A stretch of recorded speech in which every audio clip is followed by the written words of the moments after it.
Tentang urin ya. Ini udah tampak belum? Sudah.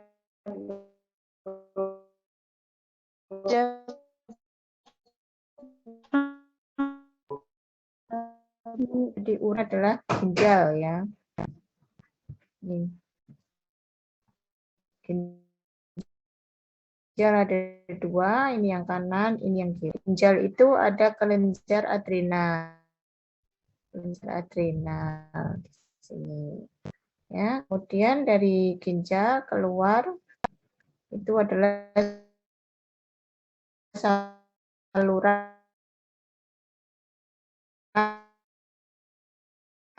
yang ureter. Maaf, kelihatan slide. Oh, so kadang ini ya, kelihatannya. Kadang pakai slideshow nggak kelihatan. Oke, ya, ini ginjal, ini kelenjar adrenal. Kemudian ini saluran ureter. Ada dua, kanan kiri. Kemudian di sini menggabung masuk ke kelenjar kemih, ya kok kelenjar kantong kemih. Atau vesika uriнаria, VU, atau Indonesianya kan kantong kemih. Nah, ini di kanan kirinya ada prostat kalau untuk laki-laki.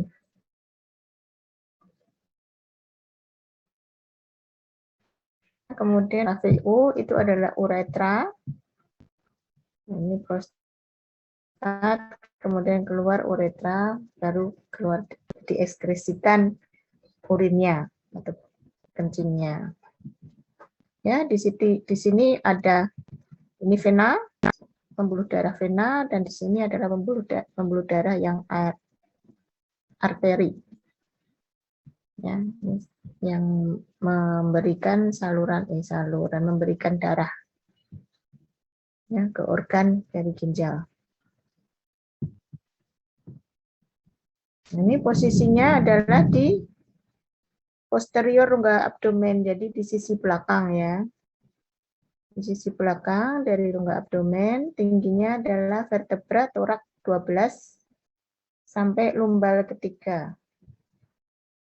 Jadi torak yang paling terakhir.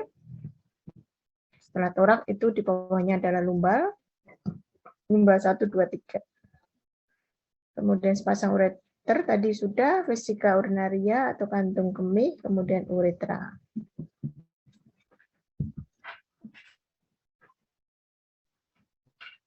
Ini gambar yang lain.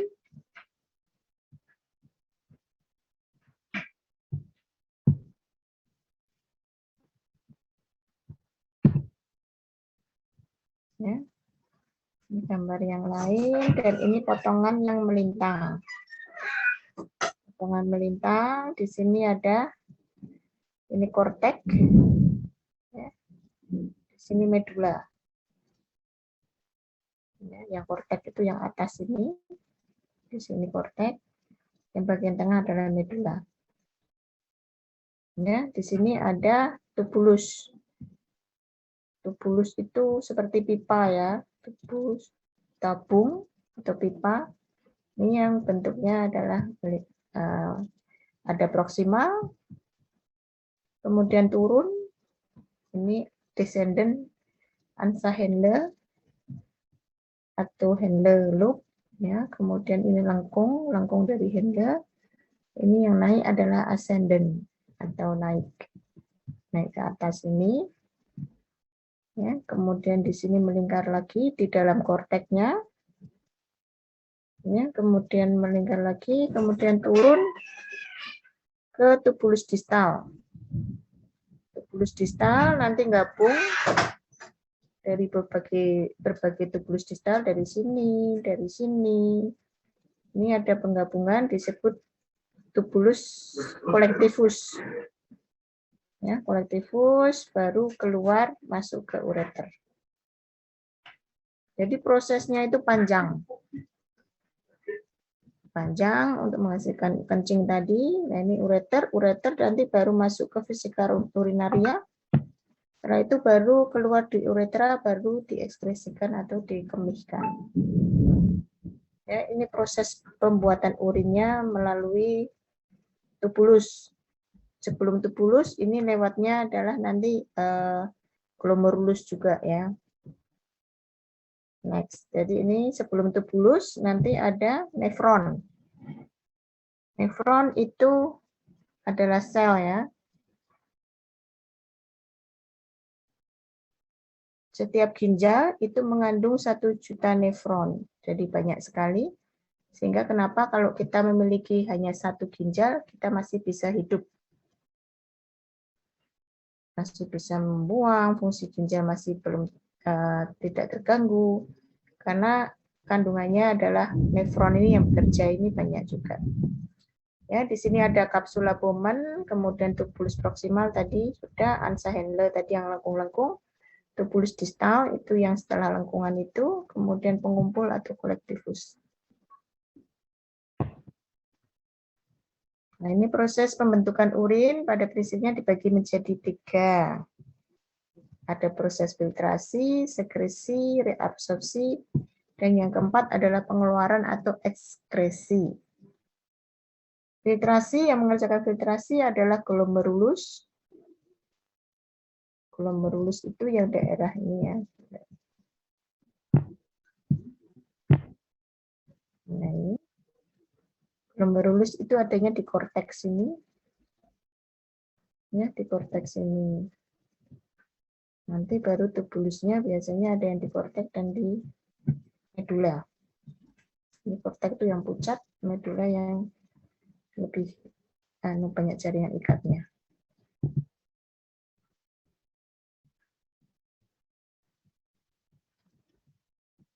Ya, filtrasi. Jadi difilter dulu. Filtrasinya ini asalnya adalah dari pembuluh darah ya. Pembuluh darah kemudian masuk ke arteriol, arteri ini ya. Jadi pembuluh darah arteri, kemudian masuk ke kapiler. Nah, setelah itu baru filtrasi atau disaring. Disaring melalui ini kapsul Bowman namanya. Soalnya penemunya adalah Bowman. Setelah filtrasi dia masuk ke tubulus. Nah, tubulus di sini nanti ada proses sekresi. Sekresi itu pengeluaran ya. Dari kapiler masuk ke tubulus, itu namanya sekresi. Kemudian atau reabsorpsi. Reabsorpsi itu penyerapan kembali. Jadi dari tubulus masuk ke pembuluh darah atau kapiler.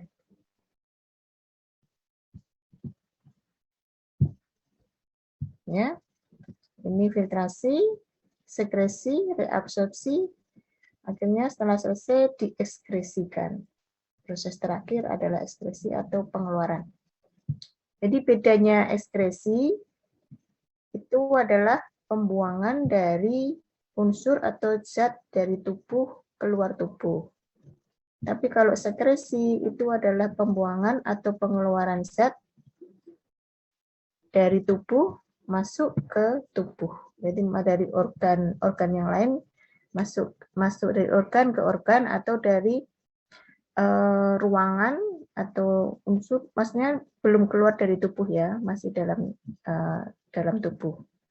Makanya kalau hormon itu disebut sekresi, sekresi hormon, sekresi dari enzim, sekresi dari lisosim atau kelenjar, itu sekresi namanya. Tapi kalau sudah keluar dari tubuh disebut ekskresi. Ini proses filtrasi ya, dilihat secara molekuler. Nah, ini filtrasi. Jadi ada arteri yang masuk ke dalam kapsula Bowman.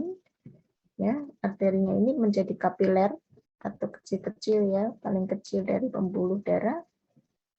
Nah, di sini nanti ada proses filtrasi atau penyaringan.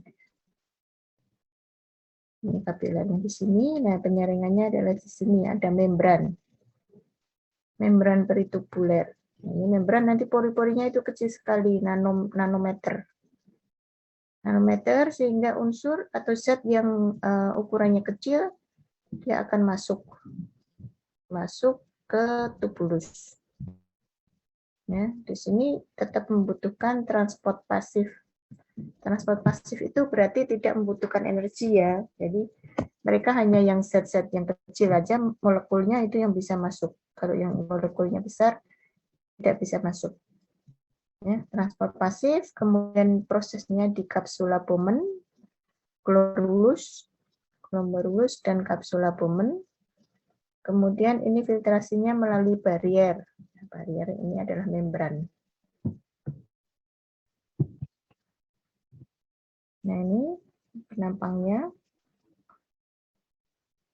Nah, ini filtrasinya nanti baru masuk ke bawahnya, ini masuk ke tubulus. Ini yang disebut kapsula Bowman, ini yang disebut glomerulus.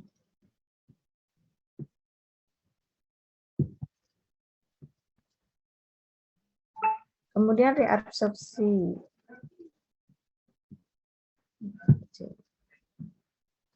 Kalau reabsorpsi yang tadi proses yang ketiga ya ini ya.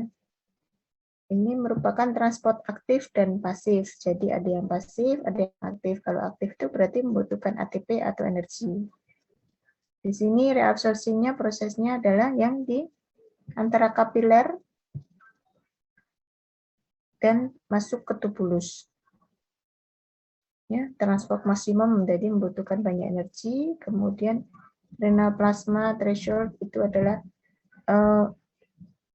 jadi di kapiler tadi ada plasma atau zat yang terkandung di dalam plasma itu yang direabsorpsi atau diserap kembali. Misalnya kalau tubuh masih membutuhkan, misalnya ada glukosa yang kita butuhkan ataupun natrium yang kita butuhkan, jadi kesesuaian keseimbangan elektrolit itu bisa diserap kembali, dimasukkan ke kapiler, kemudian masuk ke darah. Ini yang direabsorpsi lagi tadi, misalnya glukosa. Jadi glukosa itu molekulnya semuanya difiltrasi ya. Kalau lebih dari 180 atau 170 mg, kalau kandungan gula, kalau kita makan banyak kadar gula, makan banyak manis, itu di tubuh otomatis akan kandungannya akan tinggi dan akan masuk ke dalam semuanya difiltrasi ya. Tapi 100% ini direabsorpsi. 100% dikeluarkan lagi atau ditarik lagi. Dan harusnya di urin atau di air seni itu adalah 0. Air juga seperti itu, kalau kadarnya sudah di atas 150 liter, baru semuanya difiltrasi. Tapi 99% ini diserap kembali dan yang dibuang hanya 1,5 liter.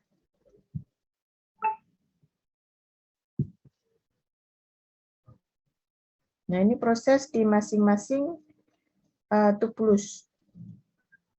Ada tubulus proksimal. Ini di tubulus proksimal semuanya ada transport aktif. 65% zat direabsorpsi atau ditarik kembali ke dalam darah. Ini yang ditarik kembali. Ini yang Ansa Handler atau lengkung Handler. Ada bagian descendant itu yang turun, ascendant itu yang naik.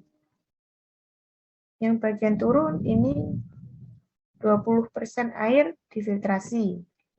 Tadi ya, yang kalau kandungan airnya kita minum banyak air, otomatis banyak yang difiltrasi atau banyak yang masuk ke dalam ginjal. Kemudian permeable atau difiltrasi juga urea, natrium itu masuk semua. Kalau ini mirip juga sama dengan descendant, ascendant yang ke atas, tapi dia banyak yang ke urea. Ini reabsorpsi di tubulus distal itu air, urea itu proses di reabsorpsi juga. Kemudian ion-ion yang dibutuhkan oleh tubuh itu juga banyak diambil kembali dan masuk ke dalam darah. Ini dipengaruhi juga oleh ADH. dan hormon aldosteron. Ini biasanya kalau ADH dan aldosteron itu yang menarik kembali air. Ya, ADH itu antidiuretik hormon. Hormon yang antidiuretik atau diuretik itu banyak kencing ya. Jadi ini anti, jadi sehingga airnya ditarik kembali oleh tubuh. Sehingga kenapa kalau kita minum kurang air, itu merasa haus, itu kersumnya juga di hipotalamus, dan juga kalau misalnya kita minumnya sedikit, itu dikencing juga airnya ditarik kembali oleh tubuh untuk kepentingan air untuk di dalam darah, sehingga kencing kita itu pekat atau kurang air. Ini yang bekerja adalah ADH. Jadi kalau tubuh kita kekurangan air, misalnya berpuasa, ADH keluar. ADH ini akan menarik kembali air masuk ke dalam darah atau reabsorpsi. Nah, ini air. Natrium itu air ya, ini ion. Ion yang dia akan menarik air. Sehingga nanti ini pengaruh dari hormon. Renin-angiotensin itu mempengaruhi tensi ya, sistem tensi. Sehingga nanti ini enggak usah terlalu. Next aja. Sekresi sekarang nih. Sekresi adalah zat yang dikeluarkan dari darah masuk ke tubulus ya. Ini butuh transport aktif dan pasif. Yang disekresi antara lain adalah hidrogen, potasium, obat-obatan, terutama obat-obatan yang kita minum itu yang sisa metabolismenya ada yang dibuang ke ginjal, itu lewatnya bukan filtrasi tapi sekresi. Karena molekulnya yang besar itu tidak bisa masuk dalam barier filtrasi. Jadi harus menggunakan energi untuk memasukkan ke dalam tubulus. Lewatnya adalah proses sekresi ini. Ini volume urin disebut normal itu 600 sampai 2 liter. Kemudian yang disebut poliuria itu lebih dari 2.500 atau 2,5 liter per hari. Ini biasanya pada penderita DM.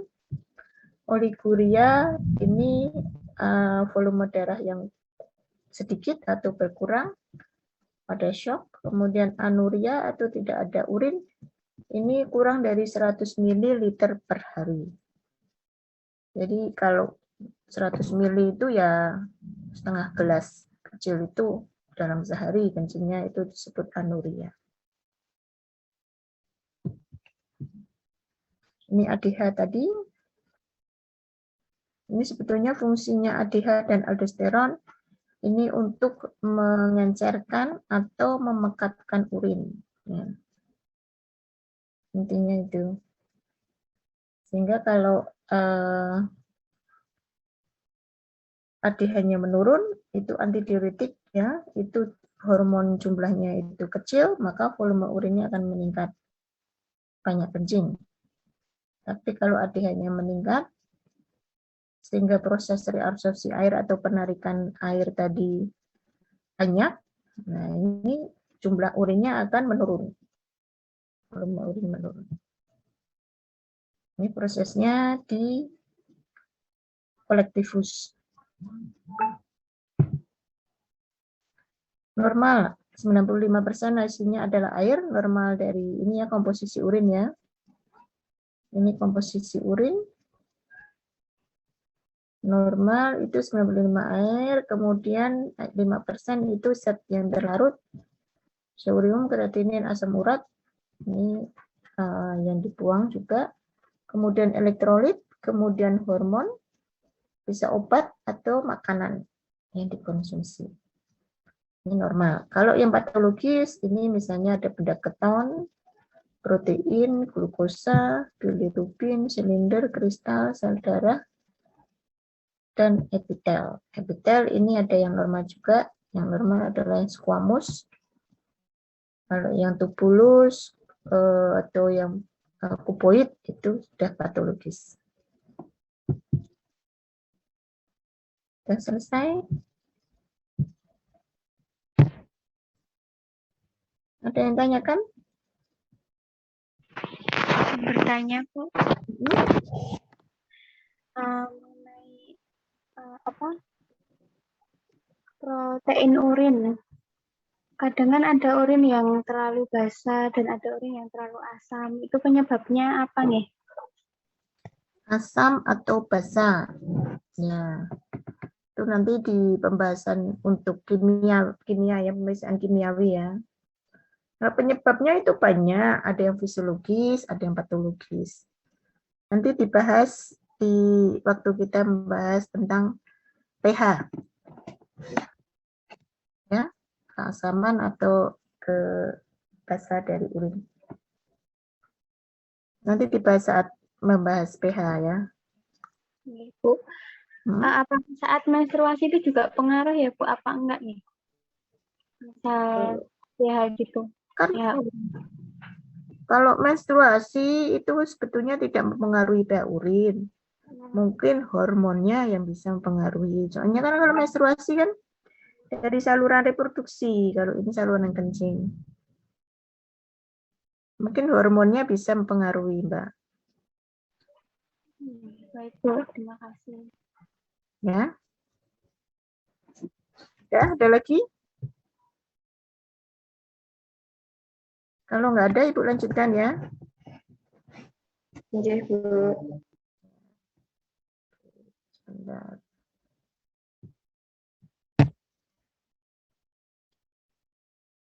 Ini tadi tentang urin, sekarang baru masuk, tadi pembentukan urin ya. Sekarang masuk ke pemeriksaan urin, atau disebut juga urinalisa.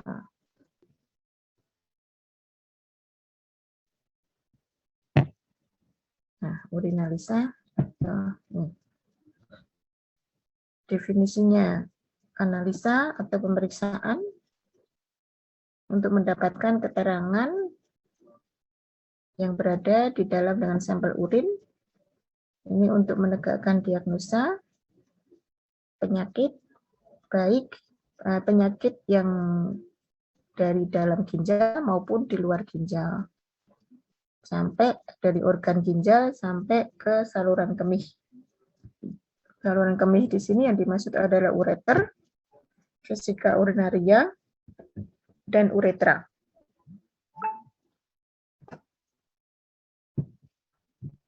Tujuannya tadi menegakkan diagnosis, kemudian bisa memantau perjalanan penyakit, atau memantau pengobatan atau adanya komplikasi tidaknya, kemudian prognosis dan screening penyakit asimptomatik kongenital atau herediter.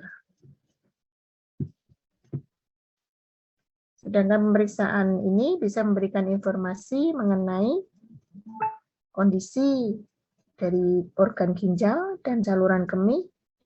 Kemudian bisa juga memberikan informasi mengenai faal hati atau fungsi dari hati, saluran empedu, korteks adrenal. Adrenal tadi kelenjar adrenal yang ada di atas ginjal ya.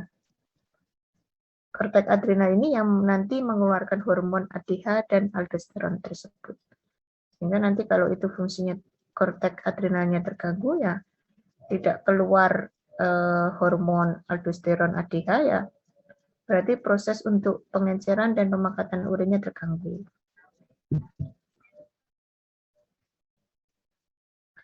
Kemudian ada beberapa zat yang bisa dipakai untuk tes fungsi ginjal, jadi menilai dari fungsi ginjalnya baik atau berkurang atau buruk ya. Ini syaratnya adalah zat tersebut tidak diabsorpsi dan tidak disekresi, tidak terikat dengan protein, mudah diukur, kadarnya baik dalam serum maupun dalam urin, tidak toksik, dan berat molekulnya kecil sehingga dapat difiltrasi di glomerulus. Zat yang digunakan adalah urium dan kreatinin. Ya, jadi zat ini yang fungsinya biasanya untuk menunjukkan ada tidaknya gangguan di ginjal. Kalau ginjalnya sudah jelek fungsinya, urin kreatininnya akan meningkat. Karena urin kreatinin ini semuanya difiltrasi dan dia tidak mengalami reabsorpsi maupun sekresi. Jadi murni hanya untuk melihat laju filtrasi glomerulus. Ya, nanti diperiksa kadar ureum kreatinin baik dalam darah maupun urin, kemudian menggunakan rumus atau rumus Cobb-Crawford ini untuk melihat clearance kreatinin. Clearance itu seberapa lama, seberapa cepat itu dibersihkan ya, atau dikeluarkan lewat ginjal. Kemudian pengambilan bahan urin, idealnya sampel yang digunakan adalah urin pagi. Ya, kemudian pengeluarannya secara midstream atau pancar tengah. Untuk pemeriksaan lain-lain, kurang dari 2 jam harus diperiksa. Kalau mikrobiologi atau kultur, kurang dari 1 jam. Bila butuh penundaan, disimpan di kulkas. Ini tahap pemeriksaannya, peranalitik, persiapan pasien dulu, edukasi, informasi, kemudian persiapan sampel, dijelaskan cara melakukan teknik sampling yang baik dan benar, kemudian pemberian wadah penampung urin yang bersih dan kering, serta mulutnya lebar. Untuk kultur atau biakan, itu menggunakan wadah dan metode sampling yang steril. Ya, jadi tidak boleh sembarangan. Kemudian yang paling penting adalah identitas dari sampel. Ya, kalau menggunakan pengawet ya ditulis di situ. Kemudian dalam waktu kurang dari 2 jam harus dilakukan pemeriksaan. Bila ditunda masih dalam kulkas tadi sudah ya. Bila datang sampel tanpa label atau identitas harus ditolak. Tidak boleh katanya-katanya dan semua harus diberi label. Yang beri label adalah yang petugas kesehatan.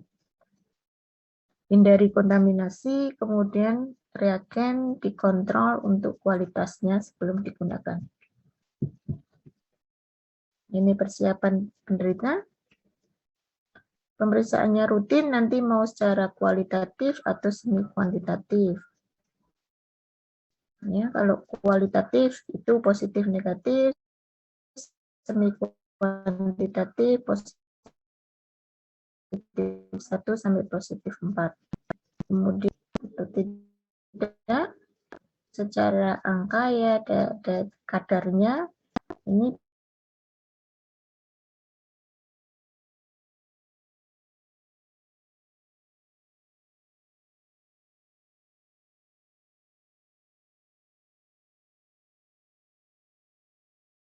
pemeriksaan rutin ini yang umum digunakan atau keseluruhan tanpa melihat indikasi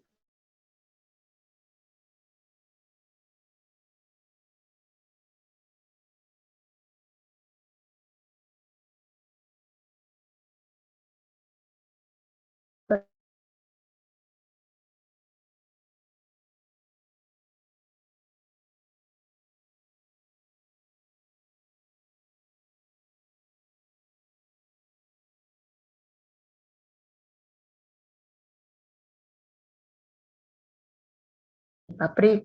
Nah, misalnya ada kecurigaan untuk penyakit menular. Nah, itu kemudian dilakukan pemeriksaan screening. Jenis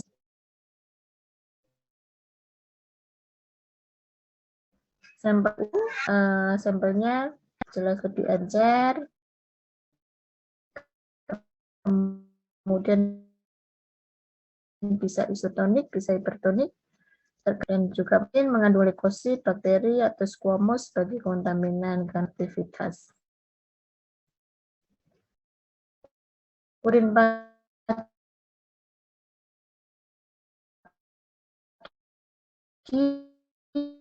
ini yang paling baik aluminium. Kalau urin 24 jam, urin tampung ini biasanya ditampung setiap kencing ditampung, kemudian ini biasanya untuk menetapkan kuantitatif atau kadar suatu zat. Ini jenis pengawetnya. Ada toluen, ini untuk mengawetkan glukosa biasanya karena dia menghambat bakteri. Kemudian timol juga sama, glukosa juga. Kemudian sodium fluorida itu juga tes glukosa juga. Kalau formalin itu untuk mengawetkan elemen-elemen yang ada dalam urin, bukan hanya glukosa. Wadah urin dari plastik tidak mudah pecah, kemudian bersih dan kering, bermulutnya lebar, bisa menampung 10-15 ml, dan ada tutup yang rapat. Ini contohnya wadah urin yang memenuhi syarat. Ya, di sini ada ulir ya, sehingga kalau misalnya terjatuh tidak mudah pecah karena dibuat dari plastik dan tidak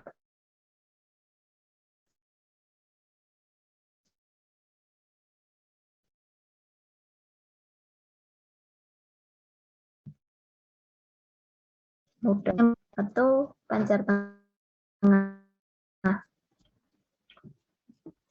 Biasanya diinformasikan ke pasien, cuci tangan dulu, kemudian dibersihkan daerah kemaluannya. Cara membersihkannya dari depan ke belakang, ke arah anus. Setelah itu dibilas, kemudian dikeringkan dengan tisu, baru berkemih. Yang pertama, aliran pertama dibuang, kemudian selanjutnya ditampung dalam wadah yang sudah disediakan. Ya, sampai selesai, kemudian ditutup. Usahakan agar urin tidak membasahi bagian luar wadah. Kalau ada bisa kalau terkena urin bisa dilap dengan tisu, jangan diguyur air, nanti airnya ikut masuk. Setelah itu ditutup rapat dan segera dikirim ke lab. Kalau misalnya ada di rumah sakit, ini bisa melakukan pengambilan urin dengan fungsi suprapubik, ya, dari pengambilan yang langsung masuk ke vesika urinaria melalui kulit dan dinding perut, biasanya dengan step. Ini yang ngerjakan ada dokter nanti. Kemudian tindakan aseptik atau steril, dianestesi dulu, baru kemudian ditusuk vesika urinarianya, baru diambil urinnya. Sehingga nanti dilakukan pemeriksaan mikrobiologi atau kultur, dilihat bakteri dan jumlah koloninya ada berapa, untuk menentukan penyebab infeksi saluran kencing. Atau bisa juga diambil melalui kateter. Ini ya, diambil kalau pasien rawat inap, tindakannya aseptis. Tempat penusukannya di ujung kateter yang berada di paling distal, atau yang berada paling dekat dengan tubuh pasien. Ini baru ditusuk, kemudian diambil melalui spet, dan dimasukkan ke tempat yang steril, ditutup, beri label identitas, baru dikirim ke laboratorium. Penilaiannya sama hasil biakan urin dari fungsi suprapubik, jadi sama ya ini. Nanti lihat bakterinya jenisnya apa, kemudian jumlahnya berapa. Nah, ini pemeriksaannya, urinalisis, urin segar, dihomogenkan dulu. Ya, setelah itu dilihat makroskopisnya. Makroskopis di sini dinilai dari warna, bau, keruh tidak, pH atau keasaman, pH dan volume. Ya, setelah itu yang satunya ini setelah diamati secara makroskopis, kemudian disentrifuge. Ya, sentrifuge, kemudian ini supernatannya yang bagian atas, dilakukan pemeriksaan kimiawi untuk melihat albumin, glukosa, urobilin, bilirubin, keton, bodies atau benda keton, dan benzidin. Sedangkan sedimennya mikroskopis, dilihat di bawah mikroskop, dilihat leukosit, epitel, kristal, atau silinder. Ini yang semuanya nanti akan kita bahas. Jadi makroskopis, mikroskopis, dan pemeriksaan kimiawi.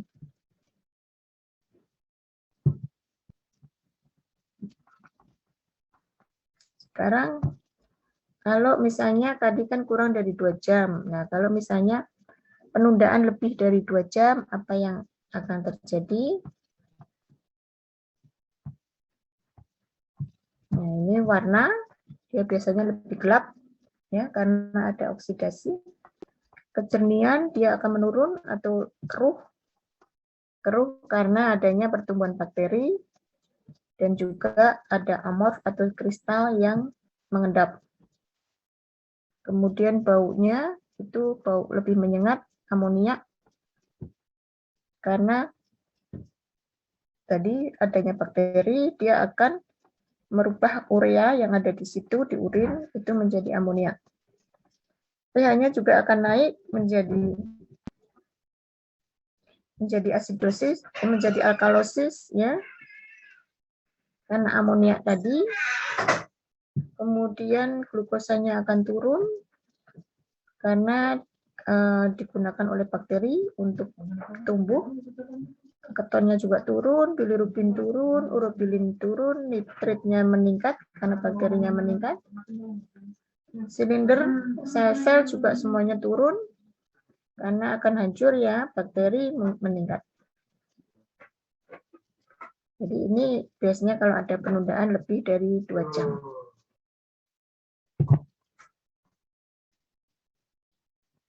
Sudah selesai?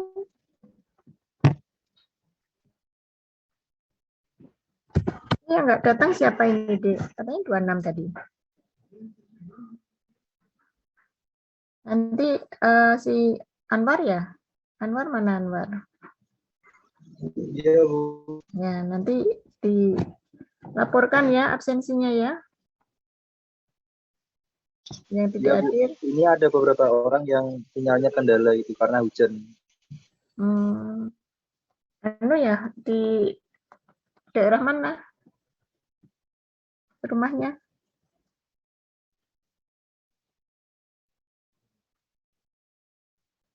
Ini Semarang semua atau ada yang di mana paling jauh? Ada yang dari Tegal, Bu. Dari Tegal. Banyumas, Bu. Oh, paling jauh Banyumas. Salatiga, Bu. Salatiga mah dekat, ya. Paling jauh Banyumas, ya. Dari Jawa Timur? Enggak ada, ya? Ditanyakan enggak?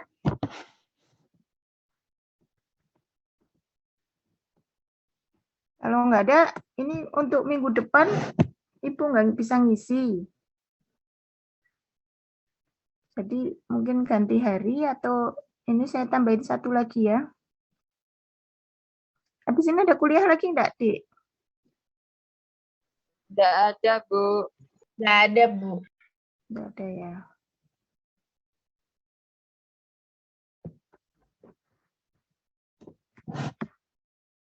Skopis urin.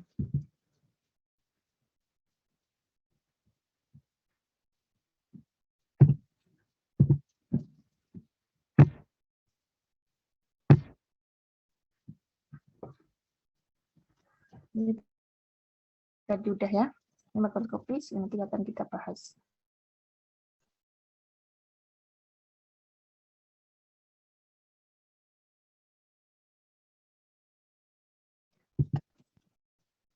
Tergantung dari biasanya tergantung dari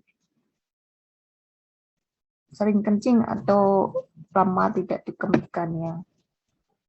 Kalau pH-nya asam, ini berarti warna urinnya itu cenderung lebih tua. Ini patologis. Kalau ini fisiologis, ya, jadi kalau pH-nya asam, ini warnanya cenderung lebih tua. Kalau yang patologis, warna urin yang ada penyakitnya. Misalnya kalau adanya warnanya seperti coklat seperti teh, nah ini bisa bilirubinnya yang meningkat. Ya, dilakukan tes busa, Kemudian kalau warna urinnya merah, itu berarti ada darah. Darah di sini bisa hanya hemoglobin urea atau hematuria. Hematuria itu eritrositnya meningkat. Mioglobinuria itu yang mioglobinnya yang meningkat. Kalau warnanya hitam berarti melanin atau ada darah, ya, yang ada perdarahan di bagian atas. Kemudian kalau hijau itu berarti ada biliverdin, kalau susu itu ada gilus. Kemudian putih keruh itu berarti ada nanah. Ini yang tidak patologis atau fisiologis, bisa berasal dari makanan, obat-obatan. Jadi kalau misalnya rifampicin itu juga bisa menyebabkan urinnya lebih merah. Kemudian dari penyimpanan urin atau keadaan hidrasi atau kekurangan minum. Misalnya dalam kondisi puasa, itu kalau kencing itu kan cenderung biasanya sedikit dan warnanya itu tua. Ini warna tadi sudah ya, ini cuma bahasa Inggrisnya aja.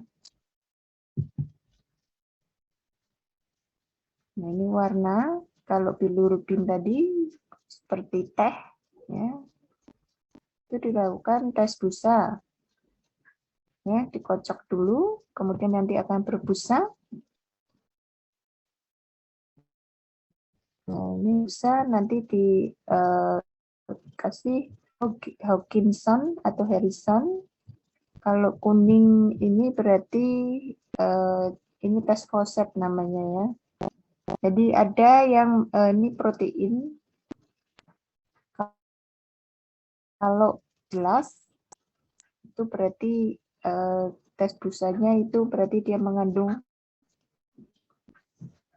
Jadi busanya itu tampak jelas.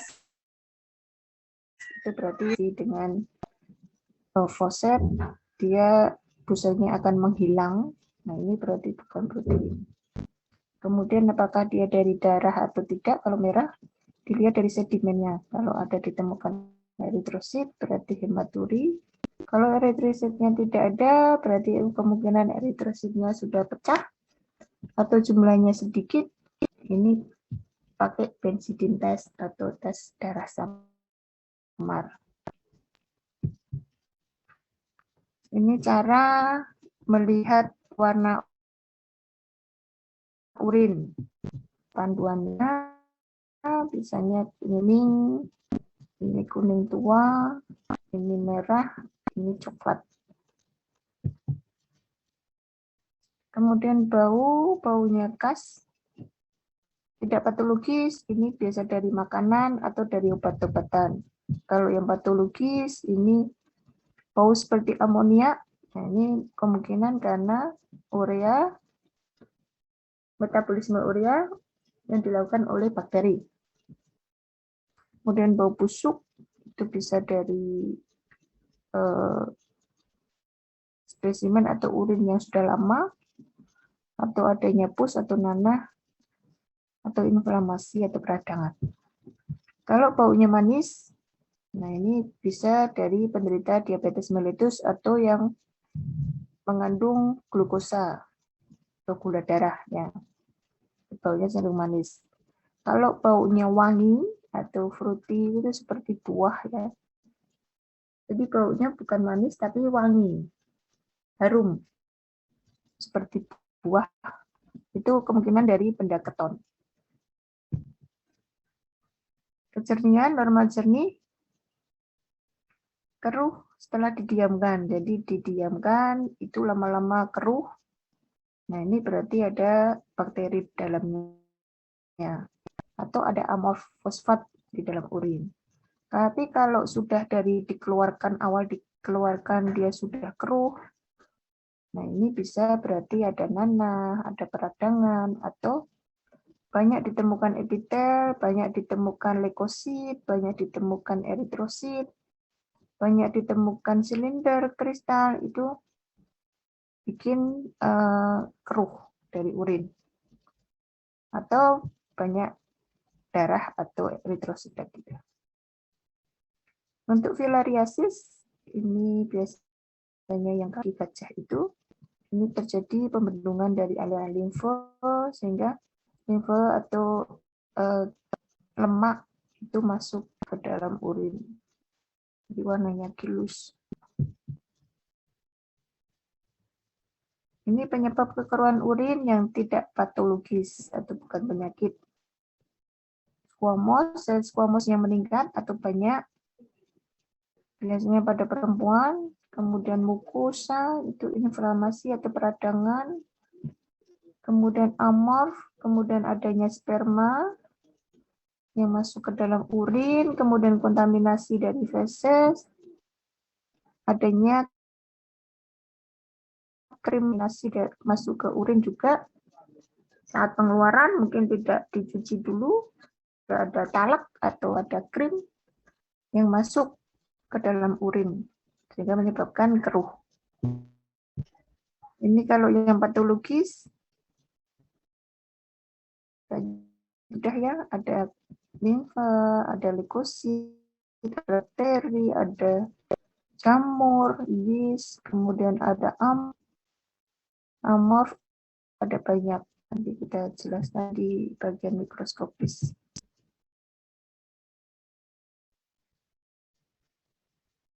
Ini sudah. Kalau keruh misalnya dari amorf fosfat atau kristal karbonat, ini yang bersifat basa. Sehingga kalau ditambah dengan asam asetat 6%, karena dia sifat basa dan ini sifat asam, sehingga menjadi netral, keruhnya berkurang. Nah, kalau keruhnya berkurang atau bahkan hilang, itu berarti penyebab keruhannya adalah dari kristal fosfat atau Ca karbonat. Jadi yang kristal yang berada dalam urin yang basah. Atau spermatozoa itu juga menyebabkan kekeruhan. Tapi kalau dikasih asam asetat, kekeruhannya itu tidak berkurang atau tidak hilang, berarti kekeruhan penyebabnya bukan dari kristal, bisa juga dari nanah atau ada infeksi di situ, bakteri. Ya. Ini cara memeriksa kekeruhan atau kejernihan. Jadi ditaruh di belakang koran atau ada yang tulisan, atau ditaruh di belakang yang berwarna hitam bisa juga ya, dan berwarna putih atau VS biasa juga bisa. Cuman kalau ini kelihatan hurufnya, kalau kelihatan masih terbaca hurufnya berarti jernih. Kalau terbaca sedikit keruh, kalau keruh seperti ini kelihatan tetapi tidak terbaca. Kalau sangat keruh itu tidak terbaca sama sekali. Jadi jernih, sedikit keruh, dan sangat keruh. Itu hasil bacaan dari kejernihan urin. Kemudian pH. pH normal itu pagi, jadi tergantung dari jenis sampelnya ya. Kalau urin pagi ini bisa 5-6, jadi cenderung asam ya. Kalau urin sewaktu bisa sampai 8, jadi 8 itu masih normal, walaupun dia bersifat basah. Jadi paling tinggi ada 8. Faktor yang pengganggu biasanya adanya pertumbuhan bakteri. Ini bisa pada menyebabkan alkali ataupun asam. Disebut urin yang asam itu bila pH-nya kurang dari 5,4. Atau urin yang bersifat alkali bila pH-nya lebih dari 6,5 atau 7,0 biasanya, pH netral. Kalau dalam urin pagi sepanjang hari itu sifat urin kita selalu asam, nah ini kita harus waspada terhadap batu asam urat. Atau sepanjang hari urin kita bersifat alkali atau basa, harus waspada tentang adanya infeksi. atau bakteri di dalam urin.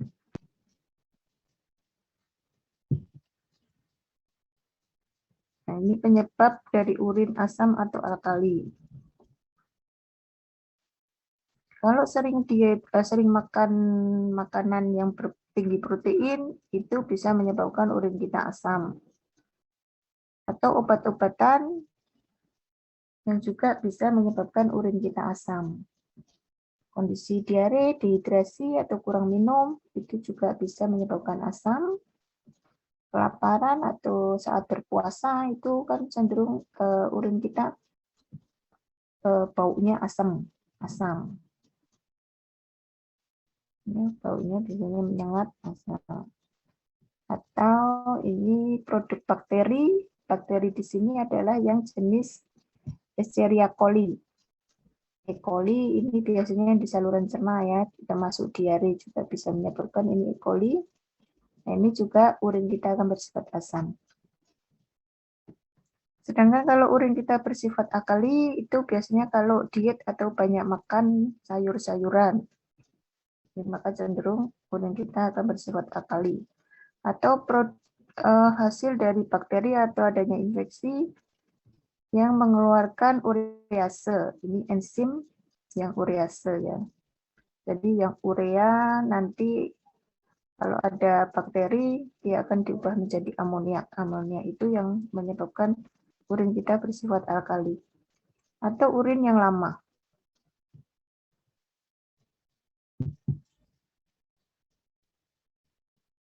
Ini untuk beberapa penyakit klinis yang dipengaruhi yang menyebabkan perubahan dari pH urin. Misalnya ada ketosis, ini metabolik asidosis, respiratif. Asidosis ini adalah yang di dalam darah ya. pH dalam darah dia bersifat asam yang diakibatkan dari gangguan baik pernafasan maupun atau gangguan metabolisme. Ini ada dua, bisa asidosis, alkalosis. Kemudian adanya batu di ginjal itu juga bisa menyebabkan, tergantung dari jenis batunya, sehingga nanti bisa mempengaruhi dari pH urin. Atau pemberian antibiotik terapi untuk infeksi saluran kencing atau UTI. Ini cara pengukurannya. Pakai lakmus biru, berubah menjadi biru berarti normal, kalau berubah menjadi merah berarti asam. Kalau merah menjadi biru berarti alkali atau asam. Metode lain adalah menggunakan cari celup.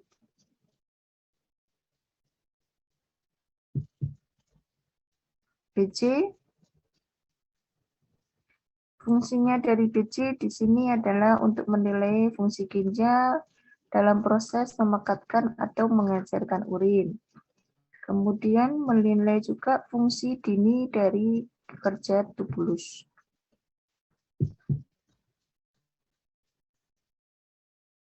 Faktor mengaruhi ini ya, adanya protein, adanya glukosa, adanya ini pemakaian diuretik, obat-obatan, ini juga mempengaruhi penilaian dari berat jenis.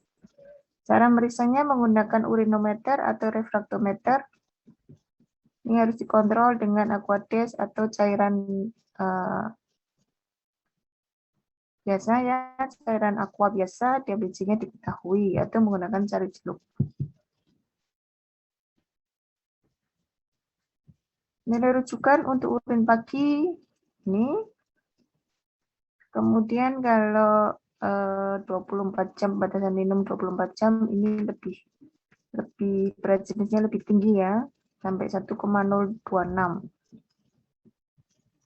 Kalau BC-nya selalu rendah terus ya, dari urin pagi, urin sewaktu, urin malam itu selalu rendah, ini berarti ada gangguan reabsorpsi tubulus.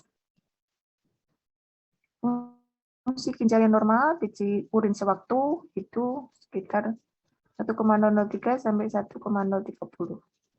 Ini tapi tergantung dari misalnya olahraga sehingga ada penguapan air keringatnya banyak atau banyak minum Itu juga mempengaruhi berat jenis. Ini tadi urinometer dan refraktometer. Atau cari celup. Kemudian volume dari urin diukur menggunakan gelas ukur normal 600 sampai 2000 atau 2 liter. Disebut poliuri, poliuresis. Poliuri itu urinnya banyak. Kalau poliuresis sering kencing. Ya, fisiologis polidipsi. Kalau minum banyak jelas poliuri. Kemudian minum obat diuretik atau yang menyebabkan kita sering kencing, yaitu sering kencing juga, atau gelisah, kedinginan, atau minuman tertentu, misalnya teh, kopi, itu diuretik juga. Kalau patologis, ini kerusakan di tubulus ginjal, DM, diabetes insipidus, atau gangguan ginjal. Nocturi, kencing pada malam hari lebih dari 400 ml. Jadi pada malam hari kita sering kencing atau kencing tapi banyak, nah itu poliuri, nocturi namanya. Atau oliguri itu dalam satu hari kurang dari 500, anuri bisa dari 100, kurang dari 100 atau bahkan tidak ada. Biasanya kurang dari 100 sudah disebut anuria. Sudah selesai?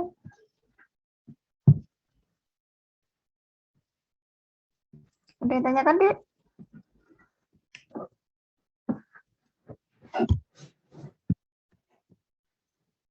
Capek ya? Izin bertanya, Bu. Ya. Mana Mbak Fitria? Maaf, agak hujan di sini. Ya, kedengaran. Oke. Mengapa keton dalam urin itu ditemukan positif pada urin ibu hamil, Bu? Tapi cek gulanya, gula sewaktunya menunjukkan hasil normal. Terima kasih. Ya, beda keton kita belum bahas beda keton ya. Beda keton itu nanti di pemeriksaan kimiawi. Benda keton itu keluar kalau ada metabolisme lemak. Jadi kalau orang tersebut misalnya kondisi puasa atau tidak makan karbohidrat atau tidak mau makan, sehingga untuk menghasilkan energi itu yang dirombak atau yang di metabolisme adalah bentuk lipid atau lemak, sehingga beda ketonnya keluar. Ya, mungkin ibu hamil tersebut tidak mau makan atau muntah, sehingga dia metabolismenya bukan dari karbohidrat tapi dari lemak. Sama seperti diabetes mellitus. Diabetes mellitus itu walaupun glukosanya di dalam tubuh tinggi, tapi tidak dirombak, tidak dimetabolisme untuk menjadi energi. Yang dimetabolisme adalah yang lemak. Jadi mesti cenderung tubuh menginformasikan bahwa tubuh itu kekurangan glukosa. Padahal glukosanya sudah banyak. Yang untuk diabetes mellitus. Atau yang untuk diet, tidak makan. Makanya ada yang namanya diet apa itu, Dek? Yang makan hanya lemak tok. Ada ya yang diet yang hanya makan lemak saja. Jadi makannya yang gorengan, yang berlemak-lemak tetapi tidak makan karbohidrat. Namanya diet apa, keto apa itu? Diet keto ya. Itu mesti kalau diperiksa benda keton di urinnya pasti positif itu. Ya, sudah jelas. Oke, Bu, sampun. Terima Ya. kasih ya, Bu. Ada lagi?